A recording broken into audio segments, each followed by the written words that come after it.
எட்டாம் வகுப்பு மாணவர்கள் அனைவருக்கும் வணக்கம். நாம் இப்போது 13வது பாடமான பல்வகைமையின் நிலைப்பெயர்ச்சிற்கு அப்படிங்கிற பாடத்தை நம்ம இப்போ பார்த்துட்ருக்கிறோம் இல்லையா. இப்போ இதுக்கு முன்னாடி 3 வகுப்புகளை நம்ம பார்த்தோம்.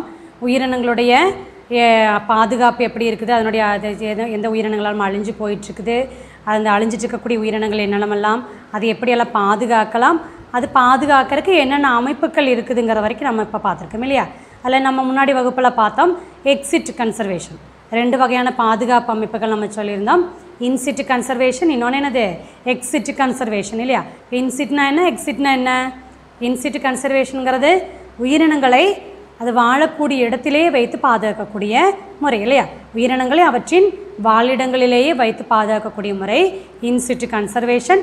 2வது பார்த்தோன்னா உயிரினங்களை அவற்றின் வாழிடங்களிலிருந்து வெளியே வைத்து பாதுகாக்கக்கூடிய முறை எக்ஸிட் கன்சர்வேஷன் நம்ம போய் பார்த்தோம் இல்லையா.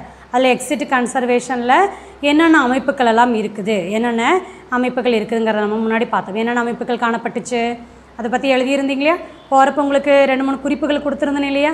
எக்ஸிட் கன்சர்வேஷனை என்னென்ன, அதில் எந்தெந்த இடங்களில் காணப்படுது, அதனுடைய பயன்கள் என்னென்ன அப்படின்னு பார்த்தோம்.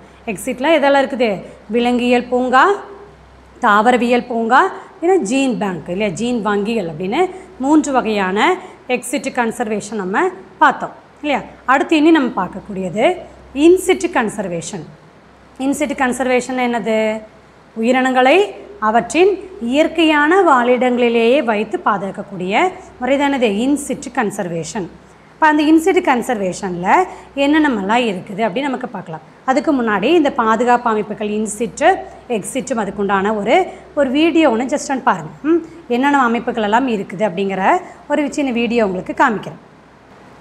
பாதுகாப்பு அமைப்புகள், என்னென்ன பாதுகாப்பு அமைப்புகள் இருக்குது, இல்லை இன்சிட் கன்சர்வேஷன், இன்னொன்று எக்ஸிட் கன்சர்வேஷன். இப்போ ஃபஸ்ட்டு நம்ம இன்சிட் கன்சர்வேஷன் பார்க்கலாம்.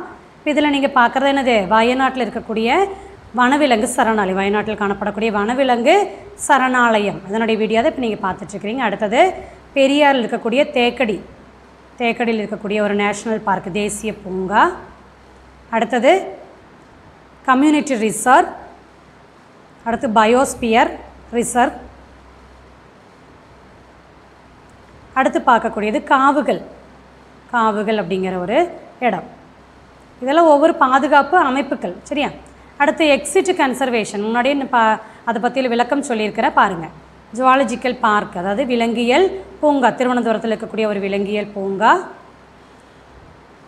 அடுத்து பொட்டானிக்கல் கார்டன், அதாவது தாவரவியல் பூங்கா, கோழிக்கோட்டில் இருக்கக்கூடிய பொட்டானிக்கல் கார்டன் தாவரவியல் பூங்கா. அடுத்து gene bank, Rajiv Gandhi gene bank. இப்போ இதை பார்த்தீங்க இல்லையா. இப்போ இதை பற்றி நமக்கு விரிவாக விளக்கம் நமக்கு அடுத்த பார்க்கலாம். நமக்கு வனவிலங்கு சரணாலயம், இன்சிட் கன்சர்வேஷனில் முதல்ல காணப்படக்கூடியது வனவிலங்கு சரணாலயம். இந்த வனவிலங்கு சரணாலயம்னா என்ன அப்படின்னு பார்த்தோம்னா, விலங்குகளை அதனுடைய வாழ் மண்டலங்களிலேயே வைத்து பாதுகாக்கக்கூடிய முறைதானது வனவிலங்கு சரணாலயம். அதனுடைய படம் உங்களுக்கு குறிப்பு கொடுத்துருக்குறாங்க. வனவிலங்கு வைல்டு லைஃப் சேஞ்சுரி வாழ்மண்டலங்களை பாதுகாப்பதுடன் வனவிலங்குகளின் இன அழிவை தடுப்பதற்காக அறிமுகப்படுத்தப்பட்ட வனப்பகுதிகள் தான் இந்த வனவிலங்கு சரணாலயம். அதாவது வனவிலங்குகள் வாழக்கூடிய இடத்தை மட்டும் இல்லாமல் அங்கே இருக்கக்கூடிய வனவிலங்குகளை அழியாமையும் பாதுகாக்கணும். வனவிலங்குகளை அழியாமலும் பாதுகாக்கிறது வனவிலங்கு சரணாலயம். இது எங்கெல்லாம் காணப்படுதுன்னா, கேரளத்தில் பேப்பாறை, பெரியார், பின்ன வயநாடு அப்படிங்கிற இடத்துல காணப்படக்கூடிய வனவிலங்கு சரணாலயங்கள் இருக்குது. கேரளத்தில் எங்கெல்லாம் இருக்குது, பேப்பாறை, பின்ன பெரியார், வயநாடு போன்ற இடங்களில் வனவிலங்கு சரணாலயம் காணப்படுது. வனவிலங்கு சரணாலயத்தினுடைய முக்கியத்துவம் என்னென்னா, அங்கே இருக்கக்கூடிய வாழ் மண்டலங்களை பாதுகாக்கிறதோட வனவிலங்குகளையும், அந்த இன அழிவை மேற்கொள்ளக்கூடிய வனவிலங்குகளையும் பாதுகாக்கக்கூடிய ஒரு அமைப்பு தான் என்னது வனவிலங்கு சரணாலயம். அடுத்தது தேசிய பூங்காக்கள், நேஷ்னல் பார்க் அப்படின்னு சொல்லலாம். அதனுடைய குறிப்பு நீங்கள் பார்க்கலாம். இங்கே தேசிய பூங்காக்கள் வனவிலங்குகளை பாதுகாக்கிறதோட வனவிலங்கு பாதுகாப்புடன் ஒரு வாழ் மண்டலத்தில் இருக்கக்கூடிய வரலாற்று நினைவு சின்னங்களையும் சேர்த்து பாதுகாக்கிறதா இது தேசிய பூங்கா. அங்கே இருக்கக்கூடிய வனவிலங்குகளை பாதுகாக்கிறதோட அங்கே இருக்கக்கூடிய வரலாற்று நினைவு சின்னங்களையும் இயற்கை பொருட்களையும் பூமியின் தனித்தன்மைகளையும் எல்லாத்தையும் சேர்த்து பாதுகாப்பதற்காக உருவாக்கப்பட்ட ஒரு அமைப்பு தான் என்னது இந்த தேசிய பூங்கா.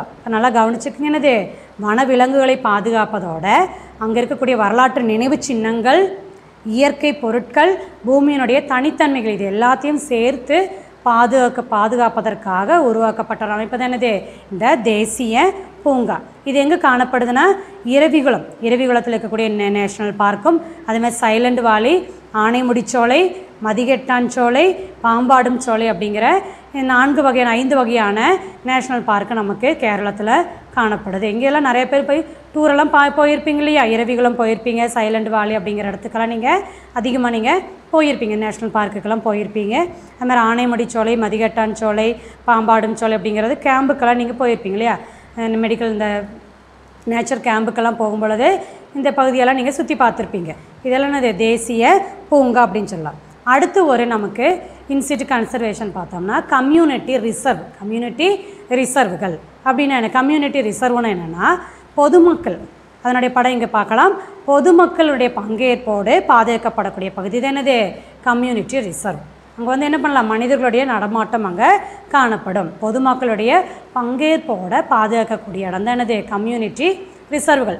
இதுக்கு முன்னாடி ரெண்டான பார்த்தா வனவிலங்கு சரணாலயமும் தேசிய பூங்கா. இங்கே என்ன இருக்காது, மனிதனுடைய பங்கு அங்கே இல்லை, மனிதனுடைய பங்கேற்பு அங்கே இருக்காது. ஏன்னா மனிதர்கள் வந்து அதுக்குள்ளே போக முடியாது.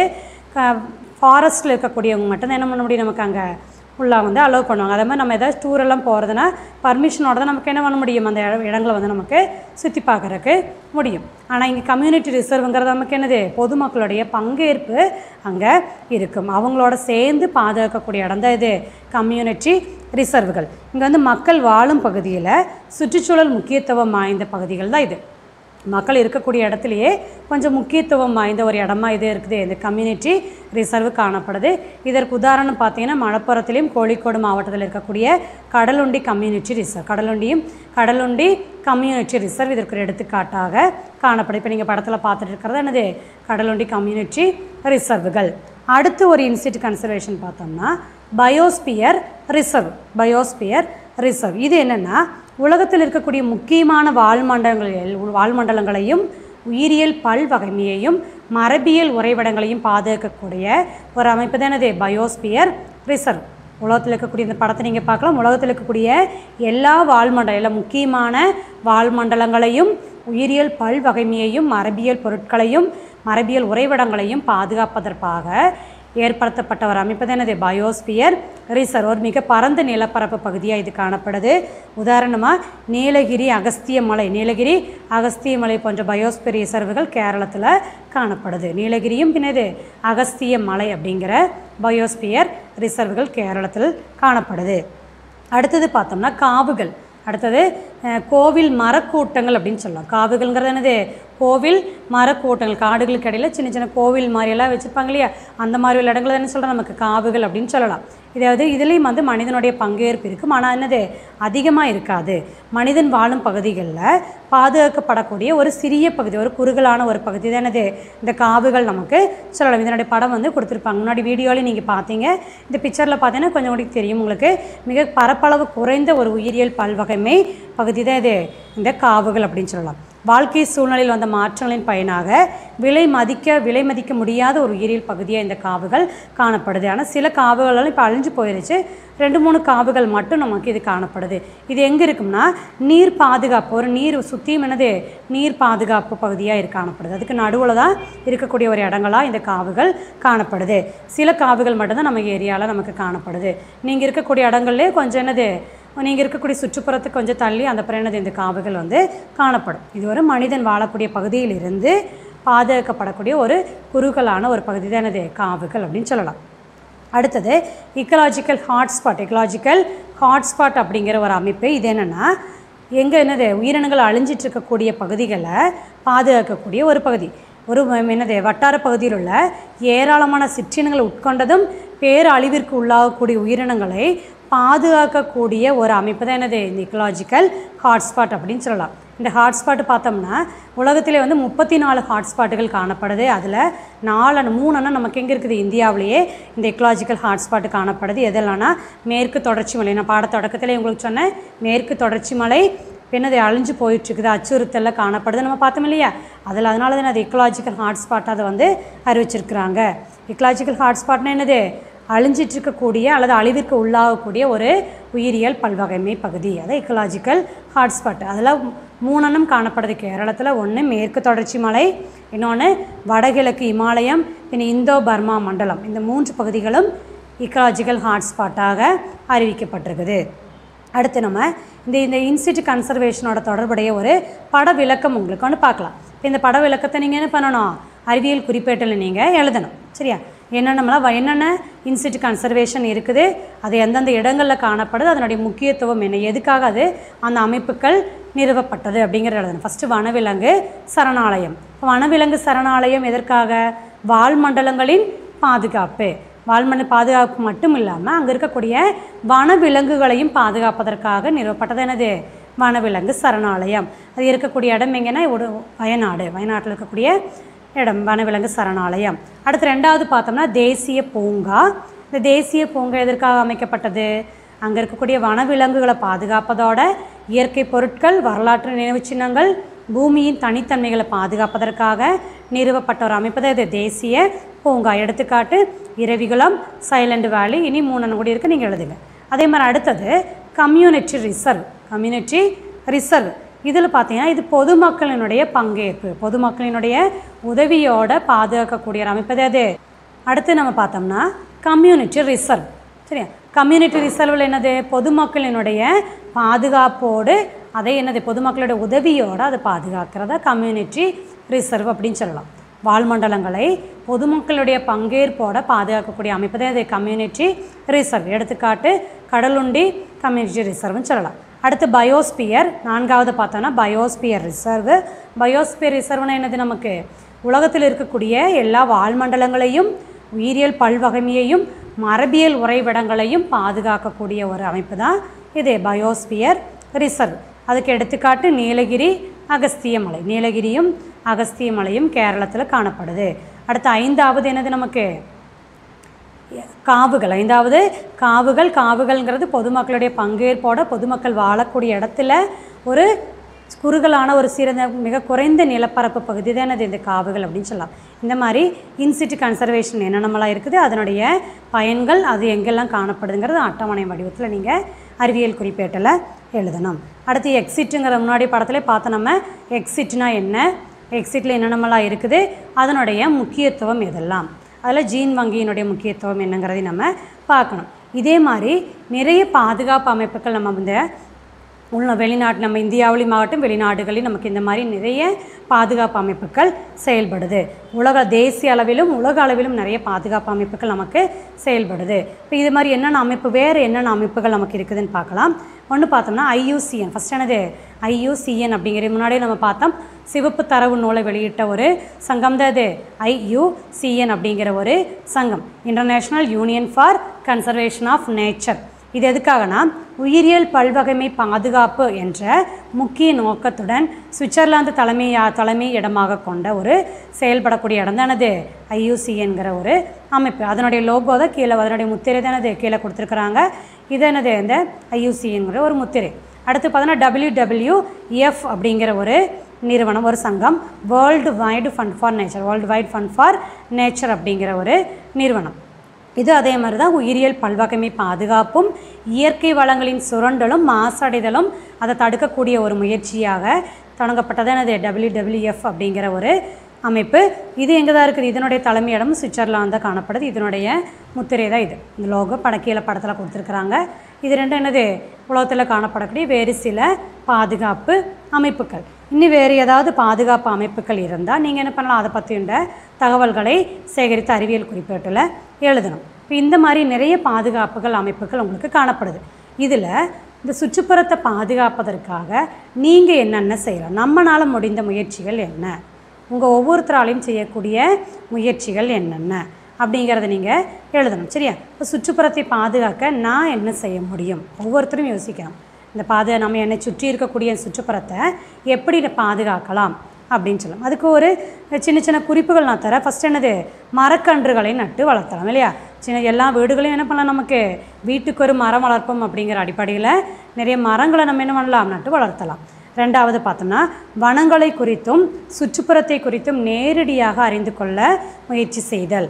கிடைத்த அறிவு என்ன பண்ணலாம், நமக்கு மற்றவங்களுக்கு சொல்லியும் கொடுக்கணும், மற்றவர்களுக்கு பகிர்ந்து கொடுப்பதற்கு நம்ம மறக்கக்கூடாது.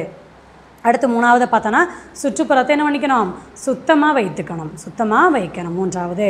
நாலாவது விழிப்புணர்வு நிகழ்ச்சி. இந்த மாதிரி சுற்றுப்புறத்தை மாசடைதலை தடுக்கக்கூடிய ஏதாவது ப்ரோக்ராம்ஸ் நிகழ்ச்சிகள் நடந்ததுன்னா, செமினார் அந்த மாதிரியெல்லாம் நடந்து என்ன பண்ணணும், கண்டிப்பாக அதில் கலந்துக்கிட்டு அதில் நீங்கள் என்ன பண்ணணும், அதில் பயனடையணும். இந்த மாதிரி வேறு ஏதாவது இருந்துச்சுன்னா சுற்றுப்புறத்தை எப்படியெல்லாம் பாதுகாக்கலாம், அதுக்கு நம்ம ஒவ்வொருத்தரால் என்னென்ன செய்ய முடியுங்கிறத பற்றி நீங்கள் அறிவியல் குறிப்பேட்டில் எழுதி வைங்க. சரியா? அடுத்தது முக்கியமான ஸ்கூல்லலாம் இருக்கும்பொழுது நமக்கு நிறைய வாய்ப்புகள் கிடைக்கும் இந்த வனங்களை பாதுகாப்பதற்காக. நம்ம ஜூன் 5ஆம் தேதி நம்ம என்ன பண்ணுறோம், நம்ம தினங்கள் கொண்டு ஜூன் 5னுடைய முக்கியத்துவம் என்னது, நமக்கு என்விரான்மெண்டல் டே இல்லையா, சுற்றுப்புற சூழல் தினம் நம்ம கொண்டாடுறோம். இப்போ அந்த டைம்லலாம் இந்த சுற்றுப்புறத்தை பாதுகாக்கக்கூடிய பல நிகழ்ச்சிகள் நம்ம செஞ்சு அது எப்படியெல்லாம் பாதுகாக்கலாங்கிறத நம்ம அதை பற்றி உண்டான செமினாரெல்லாம் நம்ம நடத்தி கொடுக்கலாம். சரியா? அந்த செமினார்லாம் நம்ம பங்கெடுப்பதன் மூலமாக இதை பற்றி நம்ம கூடுதலாக தெரிஞ்சுக்கலாம். அதே மாதிரி ஸ்கூல்லலாம் நம்ம நேச்சர் கேம்புகளை நடத்தும் பொழுது நம்ம வாலண்டியராக முன்னாடி வந்து அந்த கேம்பில் கலந்து இந்த சுற்றுப்புறத்தை சுற்றி பார்க்குறக்கும் அதில் என்னென்ன எல்லாம் இருக்குது, அது எப்படியெல்லாம் பாதுகாக்கிறது நம்ம தெரிஞ்சுக்கிறதுக்கு முயற்சி செய்யலாம். சரியா? இது நமக்கு இந்த மாதிரியெல்லாம் நிறைய நமக்கு என்ன பண்ணலாம், பல்வகைமையை பாதுகாப்பதற்கு முயற்சி செய்யணும். ஏன்னா உயிரியல் பல்வகைமையை பாதுகாத்தோம்னா தான் நமக்கு என்ன பண்ண முடியும், இந்த பூமியில் நிலையாக வாழ முடியும். சரியா? இது பூமியில் அழிஞ்சு போச்சுன்னா, தாவரங்கள் அல்லது விலங்குகள் அழிஞ்சு போச்சுன்னா நமக்கு என்ன பண்ண முடியாது, இந்த பூமியில் வாழ்வதற்கு முடியாது. உதாரணத்துக்கு தாவரங்கள் அழிஞ்சு போச்சுன்னா என்ன கிடைக்காது, உணவும் கிடைக்காது, ஆக்சிஜன் எதுவுமே நமக்கு கிடைக்காது. அப்போ கண்டிப்பாக என்ன பண்ணணும், ஒவ்வொருத்தருடைய கடமையாகவும் இது இருக்கணும், உயிரியல் பல்வகைமையை பாதுகாக்கணும். சரியா? இனி அடுத்த புத்தகத்தில் கொடுக்கக்கூடிய மதிப்பிடலாம் சின்ன சின்ன கொஸ்டின்ஸ் கொடுத்துருக்குறாங்க, பார்க்கல நீங்கள் எந்த அளவுக்கு கவனிச்சிருக்கிறீங்களோ இப்போ அதை வச்சு நீங்கள் என்ன பண்ணலாம், இதுக்கு இந்த கேள்விகளுக்கு பதில் எழுதுங்க. இப்போ ஃபஸ்ட்டு கொஸ்டின் என்ன கொடுத்துருக்க, மிதவை தாவரங்கள், மிதவை விலங்குகள், மீன், சீல், சுறா அப்படிங்கிற ஒரு உணவு தொடர் உங்களுக்கு இதில் கொடுத்துருக்குறாங்க இல்லையா. இந்த உணவு தொடரில் 2ஆம் தர உபயோகிப்பாளர் எந்த டிராஃபிக் தளத்தில் உட்படுகிறது? இப்போ 2ஆம் தர உபயோகிப்பாளர் அது வந்து எந்த டிராஃபிக் தளத்தில் இருக்குது அப்படின்னு பார்த்தோன்னா யார் இதில் 2ஆம் தர உபயோகிப்பாளருங்கிறது யார் நமக்கு? கரெக்ட், அது மீன். இப்போ மீன்கிறது எந்த டிராஃபிக் தளம்? 3ஆவது டிராஃபிக் தளத்தில் உட்படுது. அடுத்ததை பார்த்தோம்னா 3ஆம் டிராஃபிக் தளத்தில் இருக்கக்கூடிய உயிரி 2ஆவது டிராஃபிக் தளத்தில் வந்துச்சுன்னா 2ஆவது டிராஃபிக் தளத்தில் வரும் விதத்தில் உணவு தொடரை மாற்றி எழுதணும். அதாவது 3ஆவது தளத்தில் இருக்கக்கூடியது எது? மீன். 3ஆவது தளத்தில் இருக்கிறது மீன். இது 2ஆவது டிராஃபிக் தளத்துக்கு வர மாதிரி உணவு தொடரை மாற்றி எழுதணும். அடுத்த 2வது கொஸ்டின் பார்த்தீங்கன்னா கீழே தரப்பட்டுள்ளவற்றில் தனித்து நிற்பதை கண்டுபிடித்து அதற்கான காரணம் எழுதணும். உதாரணத்துக்கு ஃபஸ்ட்டு கொஸ்டின் ஏ, குவாக்கோ, மலபார் புனுகு பூனை, வரையாடு, சிங்கவால் குரங்கு அப்படி 4 விலங்குகளுடைய பெயர்கள் கொடுத்துருக்காங்க இல்லையா. என்னது? குவாக்கோ, மலபார் புனுகு பூனை, வரையாடு, சிங்கவால் குரங்கு. இதில் தனித்து நிற்பது எது? 4 உயிரிகளில் தனித்து நிற்பது எது? சம்மந்தம் இல்லாதது எது? கண்டுபிடிச்சிட்டிங்களா? எது? கரெக்டு, குவாக்கோ. குவாக்கோங்கிறது தனித்து நிற்பது. ஏன் காரணம் என்ன? ஏன் அது மட்டும் குழுவில் சேராத்தது? குவாக்காங்கிறது என்னது? சுத்தமாக அழிஞ்சு போன உயிரினம். இப்போ இல்லை, இப்போ அந்த இந்த இனமே இல்லை. அந்த குவாக்கோங்கிற அந்த இனமே என்னது? இப்போ இல்லாமல் போயிடுச்சு இல்லையா. அப்போ அந்த இப்படி இல்லாமல் போனது. மீதி 3 எதுனா அழிஞ்சிட்டு இருக்கக்கூடிய உயிரினங்கள். மலபார் புனுகு பூனை, வரையாடு, சிங்கவால் குரங்கள் என்னது? அழிஞ்சிட்டு இருக்கக்கூடிய உயிரினங்கள். குவாக்கோங்கிறது அழிந்து போன உயிரினம். அதனால் இது குழுவில் தனித்து நிற்பது எதுன்னு பார்த்தோன்னா குவாக்கோ, மீதி உள்ளதெல்லாம் அழிந்து கொண்டிருக்கக்கூடிய உயிரினங்கள் அப்படின்னு எழுதணும். அது மாதிரி அடுத்த 2வது பாருங்க பார்க்கலாம். இரவிகுளம், மதிகட்டான் சோலை, பெரியார், சைலண்ட் வாலி. இரவிகுளம், மதிகட்டான் சோலை, பெரியார், சைலண்ட் வாலி அப்படின்னு கொடுத்துருக்காங்க. இதில் குழுவில் சேராத்தது எது? இந்த மாதிரி கொஸ்டின் தான் உங்களுக்கு எக்ஸாம்லாம் கேட்பாங்க. இந்த மாதிரி குழுவில் தனித்து நிற்பது எது, அதுக்கு காரணம் என்னன்னு கேட்பாங்க. சரியா? இப்போ இந்த 2வதுல தனித்து நிற்பது எது அப்படின்னு பார்த்தோம்னா எது? கண்டுபிடிச்சிட்டிங்கன்னு நினைக்கிறேன். எது? பெரியார். எதுனா பெரியார். மீதி 3 என்னது நமக்கு? தேசிய பூங்காக்கள். பெரியாருங்கிறது வனவிலங்கு சரணாலயம். பெரியாருங்கிறது அது வனவிலங்கு சரணாலயம் இருக்கக்கூடிய ஒரு இடம் தான் பெரியார். மீதி 3 வந்துட்டு நமக்கு என்னது? தேசிய பூங்காக்கள். அடுத்து 3வது கொஸ்டின் பார்த்தோம்னா தரப்பட்டுள்ள கூற்றுகளை ஆய்வு செய்து தவறு உண்டெனில் திருத்தி எழுதுக. இதே மாடல் தான் உங்களுக்கு எக்ஸாமுக்கும் கேட்பாங்க. அதனால் கண்டிப்பாக இந்த மாதிரியுள்ள கொஸ்டின்ஸ் எல்லாம் படித்து வைக்கணும். அதில் ஃபஸ்ட் கொஸ்டின் ஏ, சிவப்பு தரவு நூலில் இன அழிவு ஏற்பட்ட உயிரிகள் உட்பட்டுள்ளன. சிவப்பு தரவு நூலில் இன அழிவு ஏற்பட்ட உயிரிகள் உட்பட்டுள்ளன.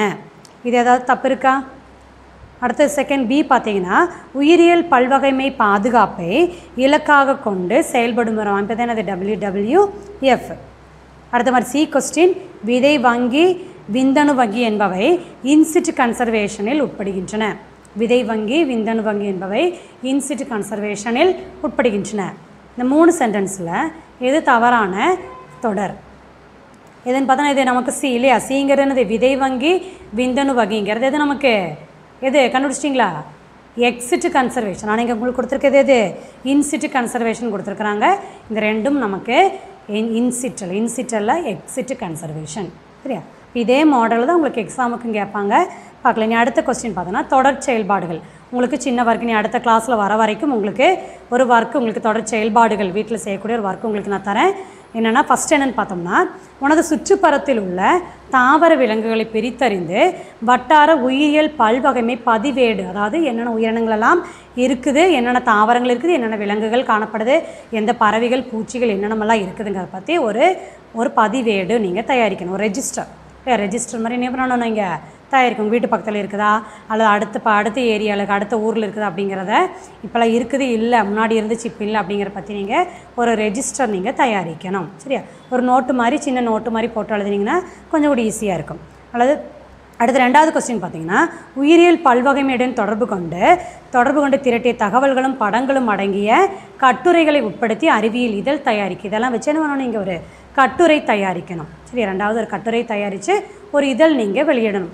ஸ்கூல் திறக்கும் பொழுது நீங்கள் என்ன பண்ணிக்கலாம், அந்த கட்டுரை இதழை நீங்கள் டீச்சர்ஸ்ட்டு நீங்கள் காமிக்கலாம். அடுத்து 3வது, உயிரியல் பல்வகைமை பாதுகாப்பின் முக்கியத்துவத்தை அறிவுறுத்தும் விதத்தில் சுவரொட்டிகள் அந்த போஸ்டர் தயாரித்து நீங்கள் வெளியிடணும். வகுப்பில் நிறைய இப்போ தயாரித்து வைங்க. ஸ்கூல் ரீஓப்பன் ஆகிறப்ப அது நீங்கள் கிளாஸ் ரூமில் காட்சிக்கு நீங்கள் கண்காட்சிக்கு அதை வைக்கலாம். சரியா? எதை பற்றி உள்ளது? உயிரியல் பல்வகைமையை எப்படி பாதுகாக்கணும் அப்படிங்கிற பற்றி உள்ள சுவரொட்டிகள் தயாரித்து வைக்கணும். சரியா? இந்த 3 ஒர்க்கும் நம்ம அடுத்த கிளாஸ் வர வரைக்கும் நீங்கள் தயாரித்து ரெடியாக வச்சுருங்க. நம்ம அடுத்த கிளாஸில் பார்க்கலாம்.